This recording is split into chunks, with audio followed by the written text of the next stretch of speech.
exceptionally brave just to react on instincts alone, just to chase somebody, not really knowing what was going on, let alone obviously having two guns, one in each hand.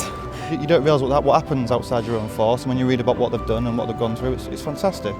I don't think it is particularly brave. It's just something that a police officer's duty to do, and circumstances presented themselves and just took the action that I thought had to be taken at the time.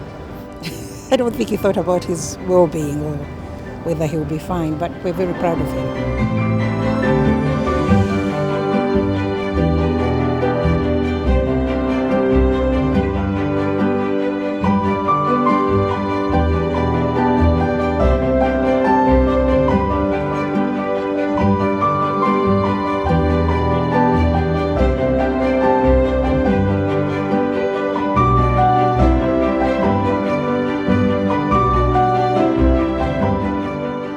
It's a tremendous day. The whole day is marvellous. But for me, meeting and greeting the nominees as they come into Downing Street for the first time absolutely is the icing on the cake. Having that conversation, seeing their beaming smiles and seeing that they're going to enjoy the day. And I think it's just so important that we do this every year. The most important thing is that people do it out of a strong sense of public duty, in the spirit of that great thing which is British policing. And Police Mutual's role in sponsoring it is a very small gesture of appreciation, not just for the officers here today, but for the British Police Service that helps keep us safe. I remember when I first came down here with the wife 3 years ago. I said to her, this is a once in a lifetime opportunity. We'll never get to do this again.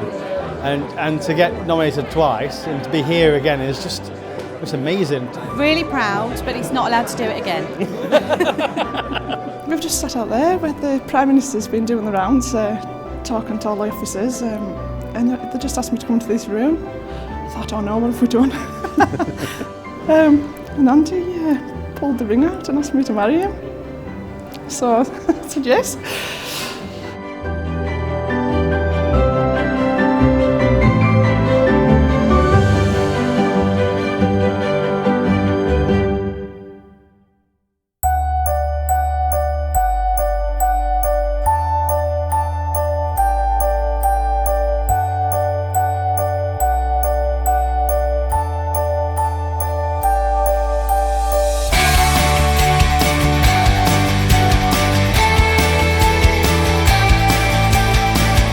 It's just been an amazing few days. Yesterday was lovely, the reception's been lovely, the day's been lovely. I don't think there's a best part, is there? He's there to do a job, and he does it because he enjoys it, you know. And I'm just so proud of him. I am really so proud of him. I was just doing my job. I know that everyone else in this room would have done exactly the same as I